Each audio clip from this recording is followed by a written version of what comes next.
Islamabad high court के बाहर में इस वक्त मौजूद हूँ। पाकिस्तान तहरीक इंसाफ के अरकान कौमी असम्बली टिकट होल्डर, इसके अलावा सूबाई असम्बली के मेंबरान यहाँ पर मौजूद है। एहतजाजी मुजाहरा यहाँ पर किया जा रहा है। बसर साहब से बात करेंगे। सर, इमरान खान की तस्वीर भी आपके हाथ में है, शदीद गर्मी है, केस भी नहीं लगा, क्या कमेंट्स करेंगे? इमरान खान पाकिस्तान है। अगर इमरान खान आज 680 दिन से ज़ायद वो जेल में बैठे हुए एक डेथ सेल में, जहाँ पर ना बिजली है ना उनको बाहर आने दिया जाता है, तो हमारे लिए तो मैं समझता हूँ वो अपनी हमारे बच्चों की जंग लड़ रहे हैं, पाकिस्तान की जंग लड़ रहे हैं, हमारी नस्लों की जंग लड़ रहे हैं। तो इंशाल्लाह पूरा पाकिस्तान उनके साथ खड़ा है।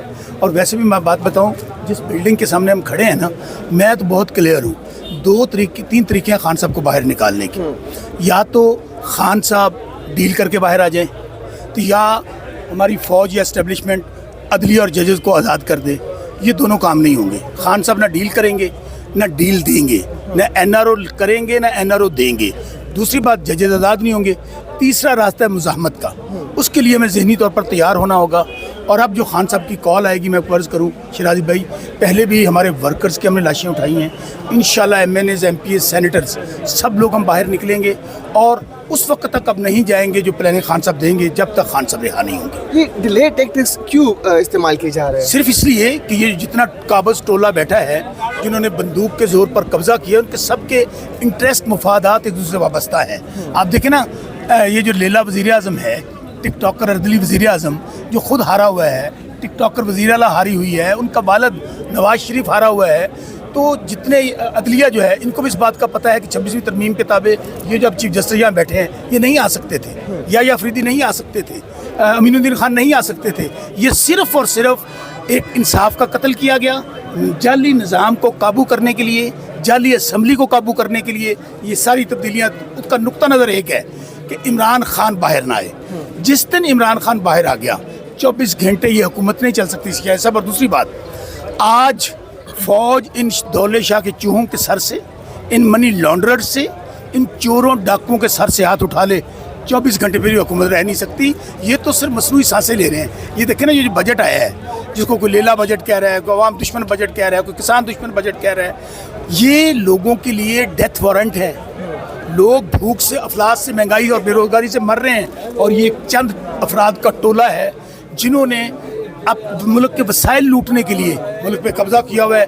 और एक इंसान आदमी इमरान खान इसकी जंग लड़ रहा है। अगर इमरान खान को रिहा होना होता या वज़ीर आज़म बनना होता, वो तो कब के रिहा हो चुके होते।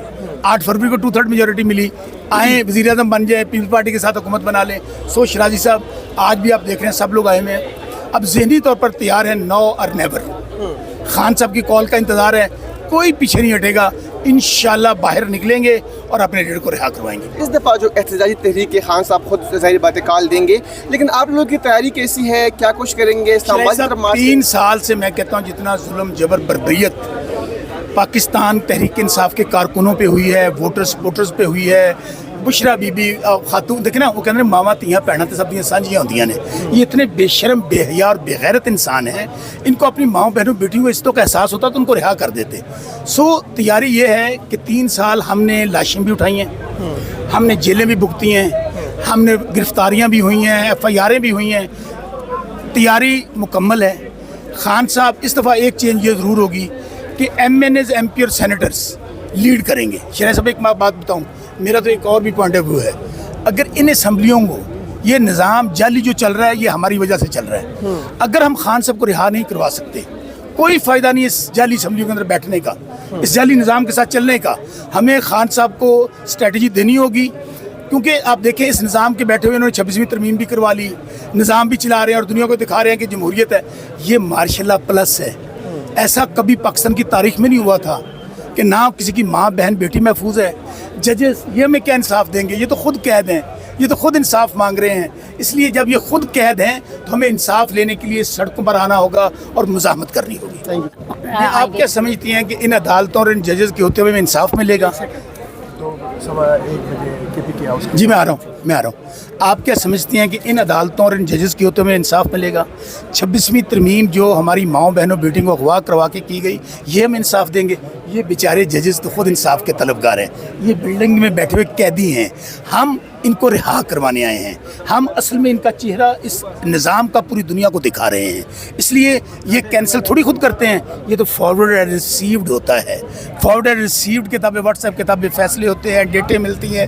آپ مجھے بتائیے کہ نظام انصاف تو پاکستان میں پہلے ہی نہیں ہے، آپ دنیا میں دیکھ لینا کہ ہم نیچے سے تیسرے چوتھے نمبر پر ہیں۔ آج عملی طور پر پاکستان بنانا ریپبلک بن چکا ہے۔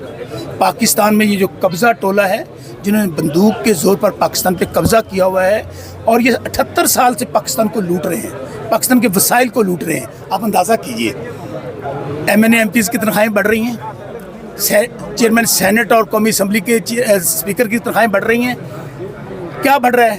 10% سرکاری ملازمین کی تنخواہیں جن کی وہ لیتے ہیں بیچارے، وہ پینشن وہ ختم کی جا رہی ہے۔ اس لیے ایک ہی راستہ ہے، وہ جدوجہد کا راستہ ہے۔ ہم عمران خان صاحب کی کال پہ پہلے بھی پاکستانی قوم نے رسپونڈ کیا ہے، اب بھی انشاءاللہ نکلیں گے، اور جب تک یہ جعلی نظام، یہ جعلی سسٹم ختم نہیں ہوگا، اور یہ آخری سانسیں لے رہے ہیں۔ دیکھیں نا، آپ جب کسی کو بندوق کے ذریعے قابو کرتے ہیں، آپ عمران خان صاحب کو صرف اس لیے رہا نہیں ہونے دے رہے، عدالتوں میں ججز کو اپنے کو بٹھا لیا ہے کہ عمران خان صاحب باہر رہیں گے، جعلی نظام ختم ہو جائے گا۔ اس لیے کوئی نہ ان سے ڈرتا ہے نہ ڈرنے والا ہے، انشاءاللہ لڑیں گے اور آخری سانس تک لڑیں گے۔ اچھا سر، جی بتائیے گا کہ اب خان صاحب کی کال کا بھی آپ لوگوں کو انتظار ہے، آپ لوگوں کی اپنی کیا تیاری ہے؟ اور جتنے بھی تیاری میں ایک بات بتاؤں، آپ 3 سال سے دیکھ لیں کہ جو ظلم جبر بربریت تحریک انصاف پہ ہوا ہے، اس کی داستان ہے، ہر گھر کی داستان ہے۔ میری ماں بہن بیٹی کو اٹھایا گیا ہے، ان کے اوپر ایف آئی آریں دی گئی، میں صرف اپنی ذات کے لیے، یہ ہر کسی کے ساتھ ہوا ہے۔ ہمارے گھر توڑے گئے ہیں، ہمارے کاروبار بند کیے گئے ہیں۔ اگر شوکت بسرا نہیں ملا تو میرے بھائی کو اٹھا لو، اس کا کاروبار بند کر دو۔ وجہ کہ ہم یہ پیچھے ہٹ جائیں، لوگ مایوس ہو جائیں، ڈر جائیں۔ ہماری تیاری ہر دم، ہم تیار ہیں۔ خان صاحب کی کال کا انتظار ہے، لا عمل خان صاحب دیں گے، لیکن اس دفعہ جو لا عمل ہوگا نا، وہ انشاءاللہ ان کی چیخیں نکال دے گا۔ ان کی چیخیں تو ویسے پہلے نکلی ہوئی ہیں کہ جب ریاست، جب فوج، جب اسٹیبلشمنٹ، پولیس ایجنسیز جنہوں نے ہمیں تحفظ دینا ہے، جنہوں نے ہماری جان مال عزت کی حفاظت کرنی ہے، اگر ہمیں وہ قتل کرنے پہ آ جائیں، وہ ان کی وجہ سے ہمیں لاشیں اٹھانی پڑیں، ان کی وجہ سے لوگ ماؤں کے لختے جگر قتل ہو جائیں، تو آپ بتائیں کہ وہ ریاست نہیں ہوتی۔ وہ اگر ریاست تو ہوگی ماں کے جیسی، ہر شہری کو انصاف ملے گا۔ انصاف ہی تو نہیں ہے، اور جس معاشرے میں انصاف نہیں ہوتا وہ معاشرے ختم ہو جاتے ہیں۔ وہ کہا تھا نا حضرت علی نے کہ کفر کی حکومت قائم رہ سکتی ہے، یہ جو ظلم اور جبر ناانصافی کی حکومت ہے نہیں رہے گی۔ سر اس کا مطلب ہے اس دفعہ ہمیں مین قیادت جو ہے وہ لیڈ کرتی ہے اور فرنٹ پہ نظر۔ میں آپ کو بات بتاؤں، انشاءاللہ ہمارے سینے بھی حاضر ہیں، اگر انہوں نے گولیاں مار رہی ہیں نا، اب شوکت بسرا یہاں پہ اعلان کر رہا ہے، پہلی گولی M N A M P S senators کے سینوں پہ لگے گی، اور یہ جعلی نظام، ہمیں کوئی فائدہ نہیں ہے اس جعلی نظام کے اندر بیٹھنے کا۔ خان صاحب اس کی عمر بھی لاعمل بنا رہے ہیں۔ اگر اس جعلی نظام، یہ اسمبلیاں، یہ سسٹم، ہم خان صاحب کو باہر نہیں نکال سکتے، اس نظام میں بیٹھنے کا کوئی فائدہ نہیں۔ اس لیے ہمارے سینے بھی حاضر ہیں، ہمارے سر بھی حاضر ہیں، یہ شوق پورا کریں، یہ لاشوں کے مینار کھڑے کریں، یہ لاشوں کے ڈھیر لگائیں، ہم پرامن بھی رہیں گے، اور عمران خان صاحب کو جیل سے باہر